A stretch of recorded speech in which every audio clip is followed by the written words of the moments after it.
Então nós vamos começar a nossa reflexão de hoje, dando continuidade ao que nós já temos abordado na carta de Paulo aos Efésios, e aqui começa algo muito interessante. Paulo muda radicalmente de assunto.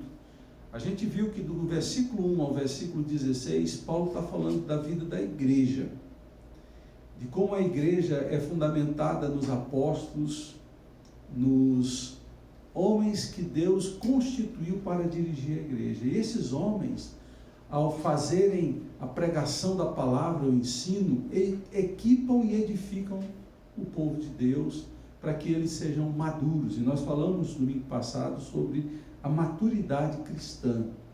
E ali Paulo vai falar dos dons espirituais, vai falar para dentro da igreja, como deve ser o relacionamento dentro da igreja. A partir do versículo 17 desse texto, de Efésios 4, Paulo nos convida a olhar para fora da igreja. E a vida cristã é isso. Ela tem esse elemento interno e externo. A vida na igreja e a vida fora da igreja, que compõem uma única realidade. Então nós somos chamados para sermos seguidores de Jesus dentro e fora da igreja. Daí a crítica, muitas vezes, de que fulano tal só é crente na igreja.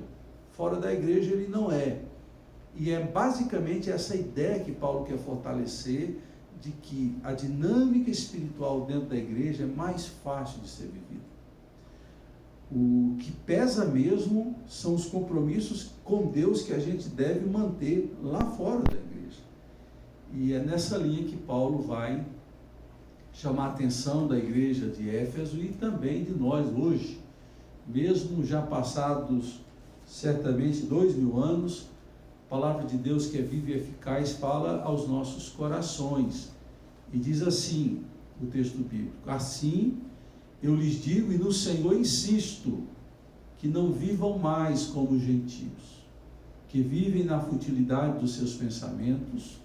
Eles estão obscurecidos no entendimento e separados da vida de Deus por causa da ignorância em que estão, devido ao endurecimento dos seus corações.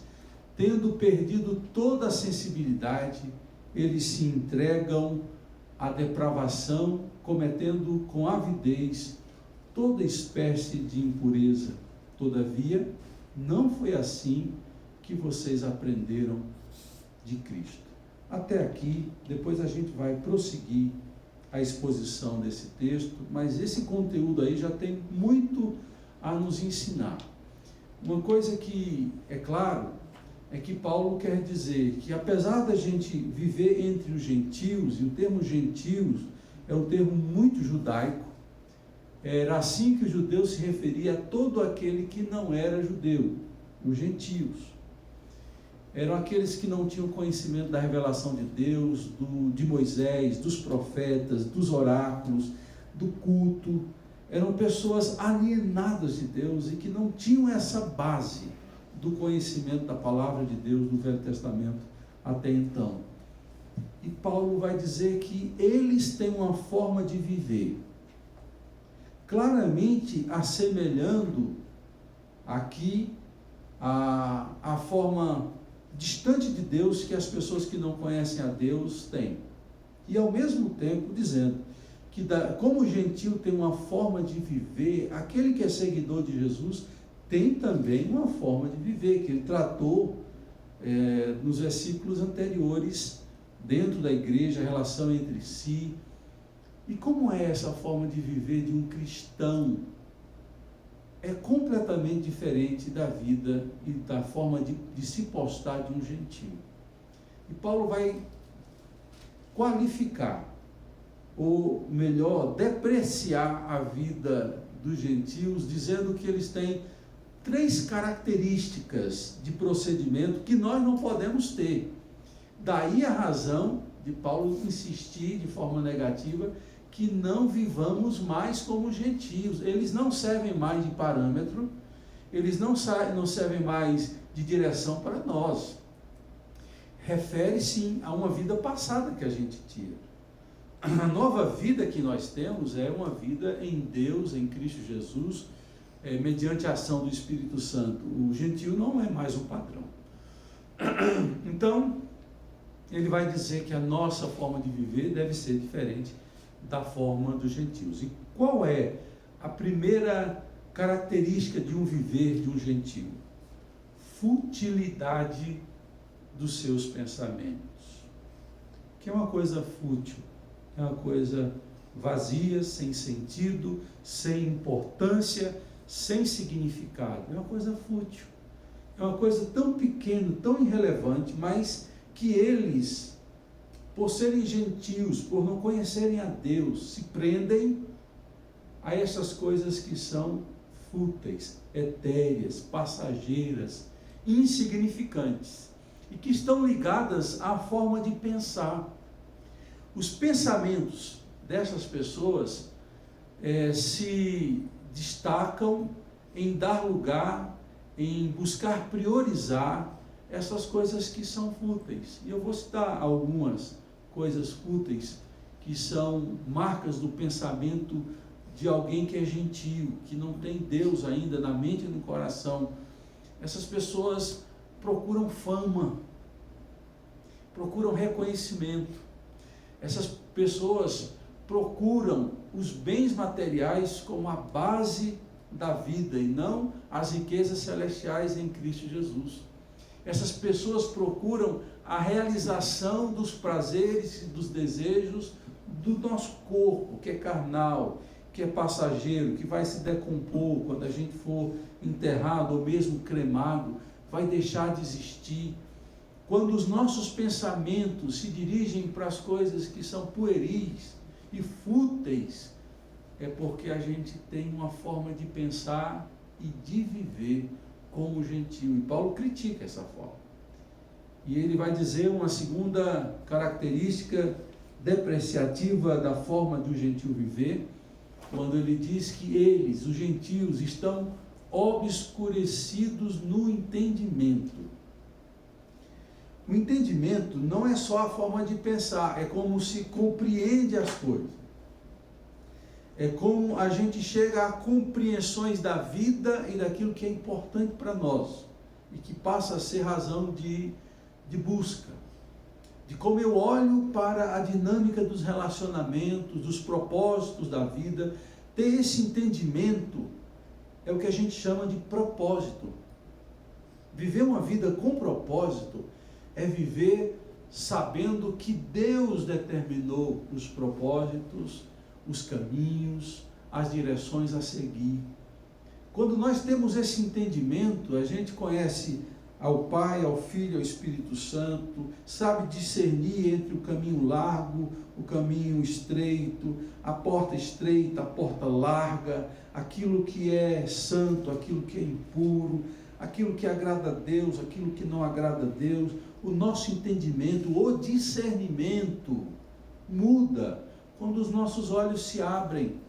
A Bíblia vai dizer que Jesus é a luz do mundo, e também diz que nós somos a luz do mundo. Uma marca do ensino de Jesus e da nossa mudança espiritual é que os nossos olhos se abrem.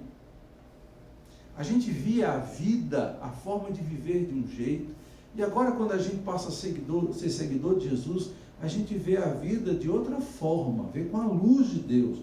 A luz de Deus ilumina o que a gente vê como vida, o nosso entendimento, o nosso discernimento, e a gente começa a compreender as coisas de forma diferente.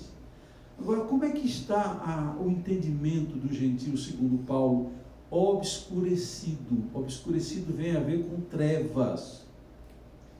As pessoas vivem tateando, buscando o sentido da vida e propósito da vida, e sempre erram na compreensão do que de fato é propósito para a vida. E eles buscam deuses, quando não buscam a si mesmo como Deus, e isso tudo é falta de clareza, porque a cegueira espiritual impede que eles vejam. E Paulo vai para uma terceira depreciação da forma de viver dos gentios. Ele vai dizer que eles também estão separados da vida de Deus. Lá no começo, Paulo diz assim, que nós éramos separados de Deus, de Cristo, e sem Deus no mundo, no capítulo 1. Sem Deus no mundo. E aqui ele escolhe dizer separados da vida de Deus. E por que Paulo não diz separados de Deus? Porque a vida de Deus, ela nos atinge. Porque Deus, como um ser que é vivo, a presença dele nos impacta de uma forma tão extraordinária que nós somos, pela presença dele, revivificados, nós somos transformados. E o que nós chamamos de vida espiritual nada mais é do que vida com Deus. E o gentio está vivendo separado de Deus, porque não tem como se aproximar. E tem uma marca que é típica do paganismo e da forma de viver dos gentios, é que eles só procuram Deus pela necessidade, ou deuses que venham protegê-lo. A marca daquele que é seguidor de Jesus é que a gente procura Jesus sabendo que a gente tem que dar para ele alguma coisa, a nossa vida. Depois a gente coloca todo o nosso ser a serviço dele, procura viver para ele, por causa dele e sendo transformado por ele. E quando a gente está nessa relação de comunhão com Deus, nós entramos na vida de Deus. Daí a razão de Paulo dizer que quando a gente busca Deus, a gente entra na esfera da vida de Deus, nós partilhamos de Deus e não só das coisas de Deus quando nós nos aproximamos dele. E olhando para o gentio, Paulo vai dizer, não viva como os gentios vivem, porque eles estão com pensamentos norteados pela futilidade, eles estão nas trevas do entendimento e separados de Deus. E daí, depois de dar essas três depreciações da vida do gentio, ele vai dizer duas causas resultantes disso tudo, né? Ele vai dizer por causa da ignorância em que estão, devido ao endurecimento dos seus corações. A ignorância é porque a capacidade de encontrar Deus não é só intelectual. E eu vou dizer mais, o caminho intelectual é o caminho mais difícil de se chegar a Deus.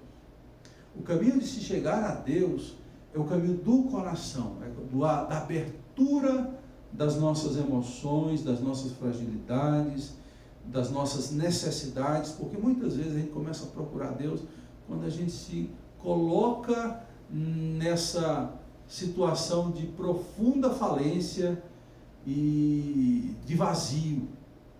Judas tem esse testemunho a dar, de como ele, um alto empresário da Volkswagen, então também tentou ser um alto empresário aqui em Brasília, e a coisa não deu errado, porque a empresa que ele comprou estava com graves crises no trabalho, muitos trabalhadores colocaram na justiça a empresa, e ele, como comprou a empresa, entrou junto. E é nesse quadro que ele busca Deus e encontra, porque Deus se faz achar. Hoje eu lia para o Nabil Jeremias 29, buscar-me-eis e me achareis, quando me buscar de todo o vosso coração. É isso, o caminho da intelectualidade, pouca gente consegue chegar a Deus, porque Deus se revela aos pequeninos. E a ignorância é sobretudo intelectual, é espiritual, porque eles estão rompidos no sinal da internet deles com Deus. E quem abre o entendimento dessas pessoas, e de nós também, é o Espírito Santo. Se o Espírito Santo não nos der o entendimento para saber quem é Deus, a sua palavra, a sua verdade, a gente não vai chegar lá nunca. E Paulo vai dizer que eles estão na ignorância, e o resultado é esse, o endurecimento dos seus corações. O endurecimento dos seus corações tem a ver com Deus, tem a ver com o próximo e tem a ver consigo mesmo, porque quem tem um coração duro será duro e impiedoso com o seu próximo. Quem tem um coração duro vai querer apenas moleza para si e dureza para os outros. Quem tem um coração endurecido não se abrirá para Deus. Então isso é sintomático. Isso é um resultado natural de se viver distante de Deus. E esse viver do gentio não é esse caminho que a gente quer.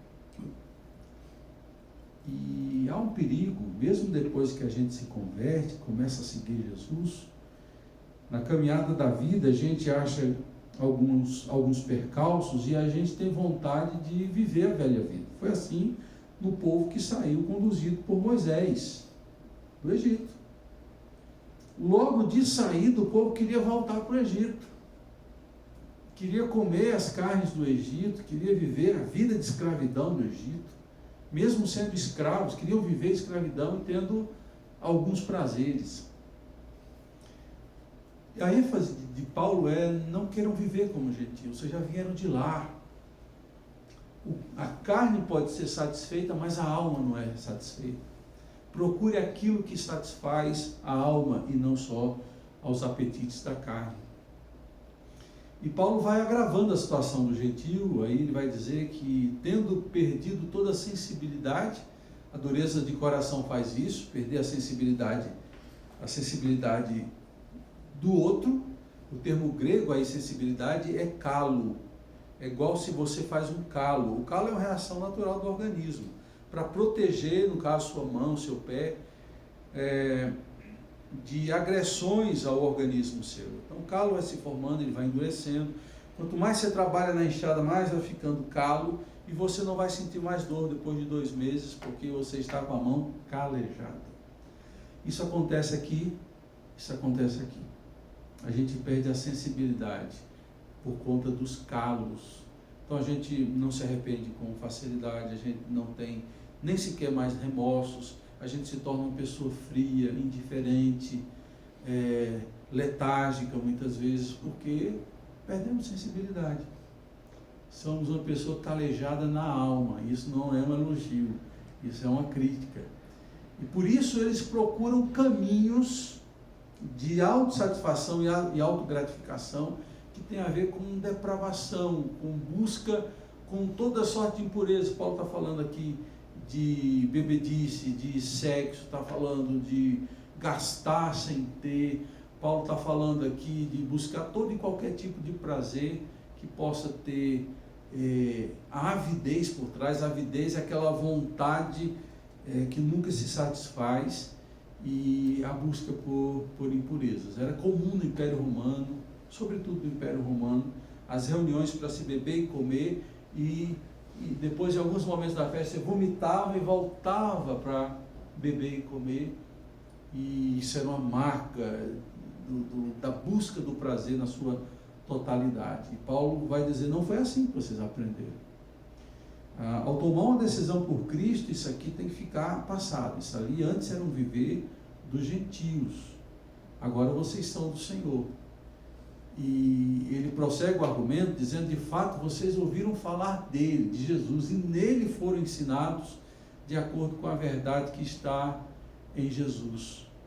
Quanto à antiga maneira de viver, vocês foram ensinados a despir-se do velho homem que se corrompe por desejos enganosos, a serem renovados no modo de pensar e a revestir-se do novo homem criado para ser semelhante a Deus em justiça e em santidade proveniente da verdade.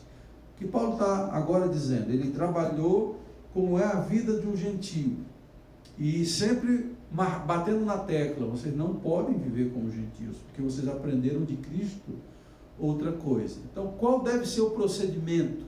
Vocês que se dizem ser seguidores de Jesus: despir-se e revestir-se.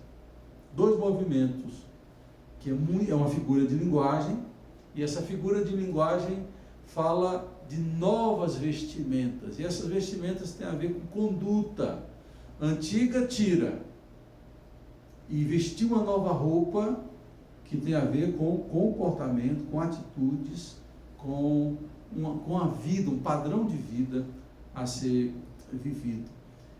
Se você já leu Colossenses, sobretudo o capítulo 3, a partir do versículo 8, Paulo vai usar essa mesma linguagem, essa mesma metáfora, para dizer que a gente precisa despir-se do velho homem e revestir-se de um novo homem. O velho homem tem a ver com essa natureza pecaminosa, que Jesus, quando entra na nossa vida, ele vem e domina os nossos impulsos e o nosso desejo carnal de praticar e de querer aquilo que agrada só ao corpo e não a Deus.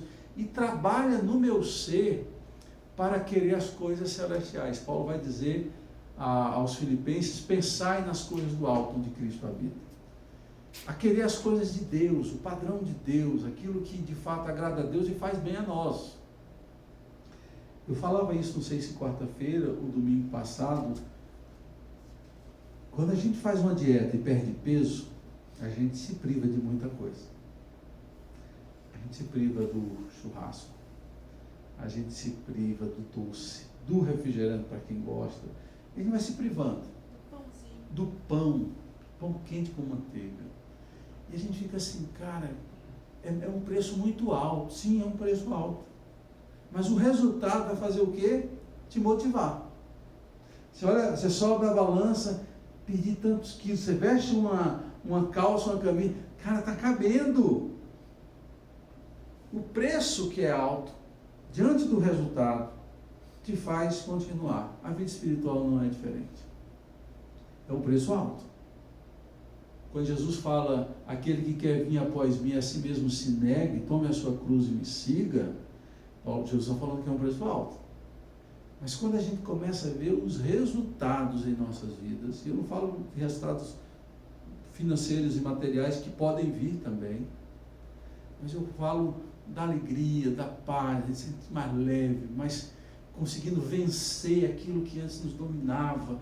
A gente consegue agradecer a Deus e ver mudanças substanciais na vida da gente.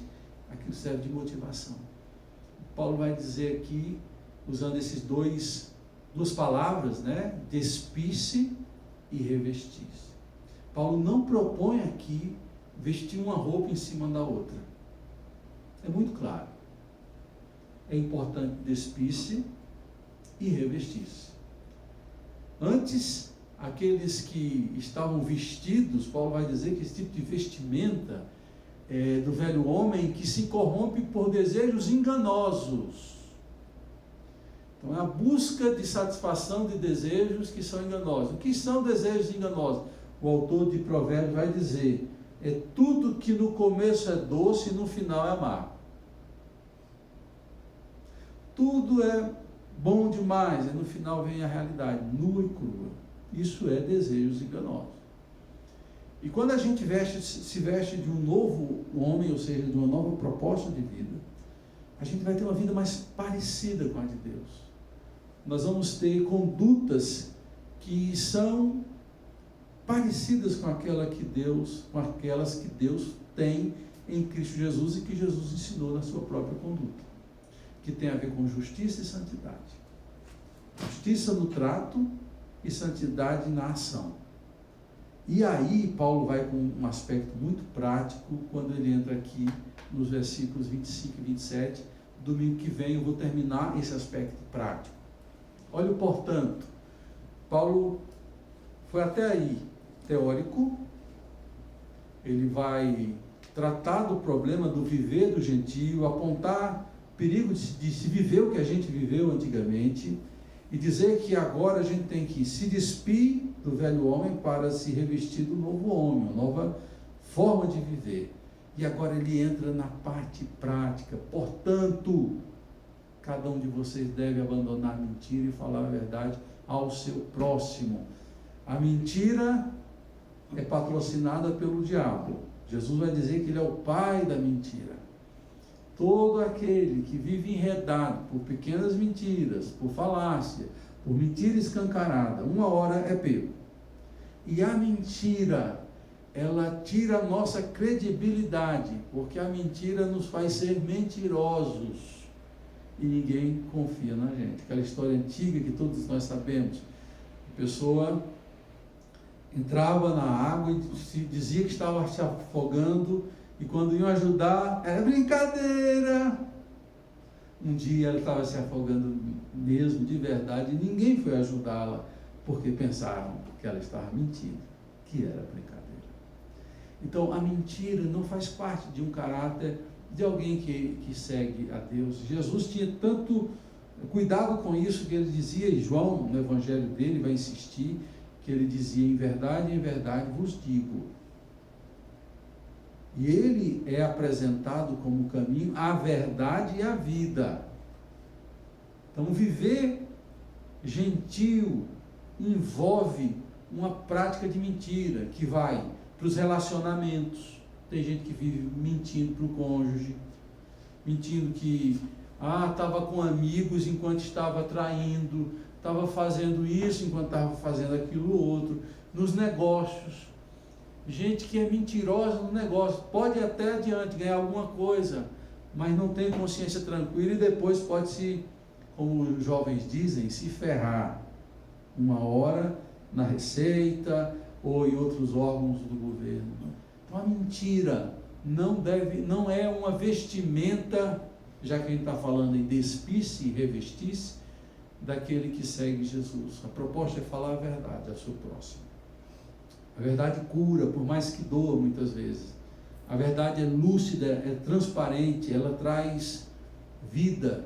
Por isso que a verdade nos liberta. Conhecereis a verdade que é Jesus, e a verdade vos libertará. O próprio Jesus Cristo diz isso.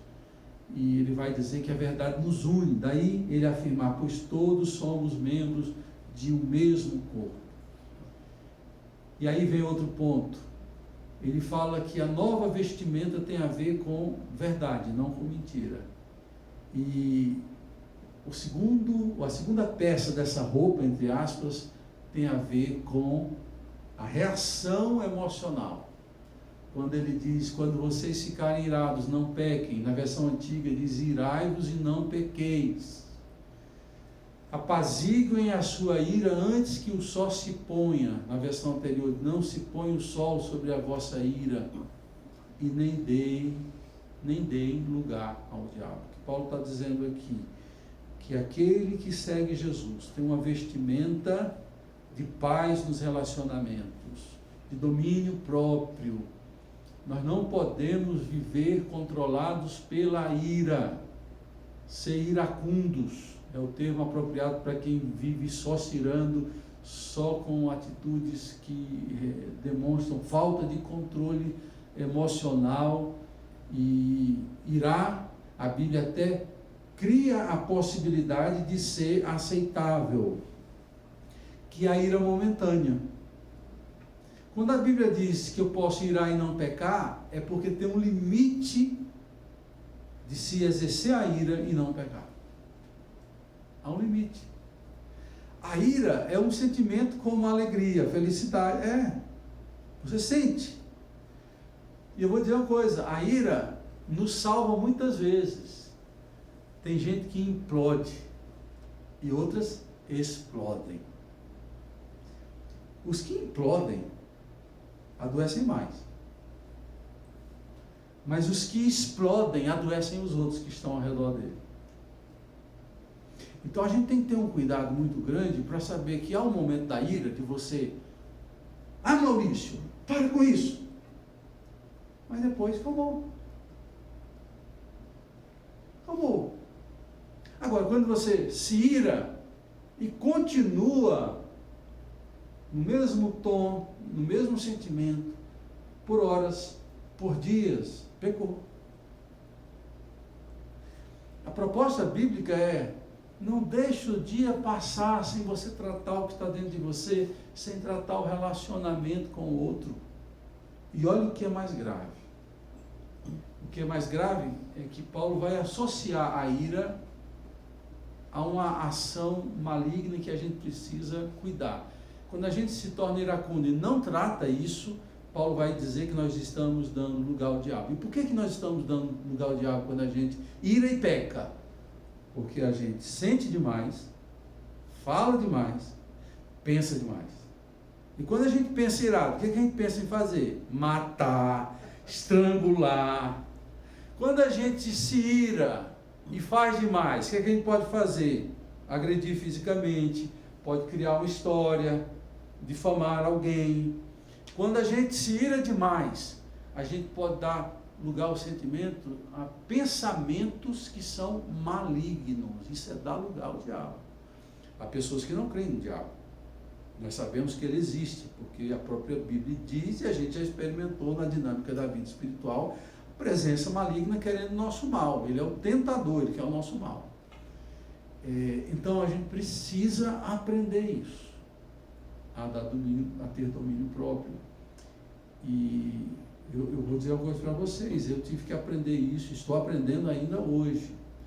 Quando Jesus disse, essa palavra sempre me marcou, quando Jesus diz, aprendei de mim, que sou manso e humilde de coração. Nós nordestinos, nós somos muito ensinados a dar vazão à nossa ira, ao que a gente sente, então tudo é na peixeira, mais ou menos assim, né? E como Jesus, essa palavra de Jesus me faz repensar, que ele não diz, aprendam do que eu disse, por mais que você tenha que aprender do que ele disse.